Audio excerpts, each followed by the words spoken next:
Delhi Dehradun expressway पर गड्ढा हो गया है। पहली बारिश के बाद गड्ढा हुआ है। 13,000 करोड़ की लागत से दिल्ली देहरादून एक्सप्रेसवे का निर्माण हुआ था और पहली बारिश में क्या हुआ है उसकी तस्वीर भी हम आपको दिखाएंगे, क्योंकि आप देखिए इतना बड़ा प्रोजेक्ट है दिल्ली देहरादून एक्सप्रेसवे और 13,000 करोड़ रुपए में प्रोजेक्ट तैयार हुआ। लेकिन आप ये देखिए कि पहली ही बारिश में गड्ढा हो गया और चूंकि गाड़ियां बहुत तेज रफ्तार से चलती हैं एक्सप्रेसवे पर और इस गड्ढे में अभी तक कोई बड़ा हादसा नहीं हुआ है, ये राहत की बात है। मगर आप सोचिए कि कैसे एक्सप्रेसवे पर पहली बारिश में गड्ढा, ये देखिए अंदाजा लगाइए, ये गड्ढा है वो एक्सप्रेसवे पर।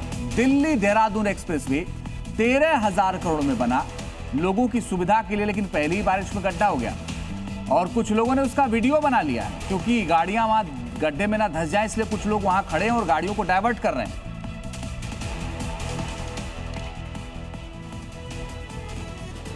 यूपी के कानपुर से लफ्जियात का रोंगटे खड़े कर देने वाला मामला सामने आया। एक सोची समझी साजिश के तहत एक मुस्लिम युवक ने अपना नाम बदला, माथे पर तिलक लगाया और खुद को विशाल बताकर एक नहीं बल्कि दो हिंदू बेटियों को अपने जाल में फंसा लिया। जबरन निकाह के बाद दोनों को एक ही फ्लैट में बंधक बनाया और फिर शुरू हुआ मजहबी टॉर्चर का वो गंदा खेल, जिसे सुनने वालों का भी खून खौल उठा।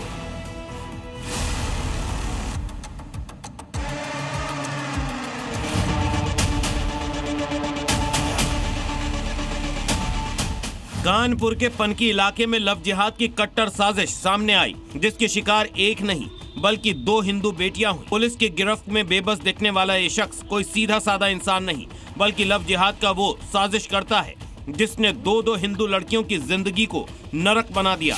इसका असली नाम इरशाद है और ये मूल रूप से आगरा का रहने वाला है, लेकिन हिंदू बेटियों को फंसाने के लिए इसने अपना नाम विशाल रख रखा था। पहचान का पाखंड रखने वाले इरशाद ने 2018 में पहले हिंदू बेटी को अपने प्रेम जाल में फंसाया, झांसे में लेकर उससे शादी कर ली। असलियत सामने आई तो जबरन धर्म परिवर्तन कराया और अब 2.5 साल के बच्चे का जबरन खतना कराने का भी दबाव बना रहा है। इरशाद ने 3 साल पहले एक और हिंदू बेटी को अपना शिकार बनाया, नौकरी दिलाने के नाम पर जाल में फंसाया और धमकाकर 2 हिंदू बेटियों को एक ही घर में कैद कर लिया। लेकिन पाप का यह घड़ा तब फूटा जब इस संगठित लव जिहाद की भनक बजरंग दल और स्थानीय हिंदू संगठनों को लगी। हिंदू संगठनों ने बिना वक्त गवाए तुरंत पनकी पुलिस को अलर्ट किया। भारी आक्रोश को देखते हुए पुलिस महकमे में हड़कंप मच गया और पुलिस ने फौरन उस अपार्टमेंट पर धावा बोल दिया और मौके से 2 हिंदू युवतियों और मासूम बच्चे को इस दरिंदे के चंगुल से सकुशल आजाद करा लिया। तो मैंने उससे पूरी घटनाक्रम जानना चाहा क्या बात है, तो उसने मुझे बताया कि हमें बंधक बनाकर यहाँ पर रखा गया है। 8 साल पहले मैंने एक लड़के से शादी की थी जिसने पहले अपना नाम मुझे विशाल बताया था। जब मैं अपना घर परिवार छोड़ के और अपना सारा सामान लेके उसके पास आ गई तो यहाँ पर पता चला कि वह विशाल नहीं इरशाद है। बराबर दबाव बनाया जाता था कि मुस्लिम धर्म अपना लो। बताया जा रहा है कि दूसरी पीड़ित युवती इस वक्त गर्भवती है। 2 बेटियों को घर के अंदर कैद रखा जाता था, उन्हें किसी से बात करने की इजाजत नहीं थी और हर दिन उन्हें मानसिक और शारीरिक तौर पर टॉर्चर किया जा रहा था।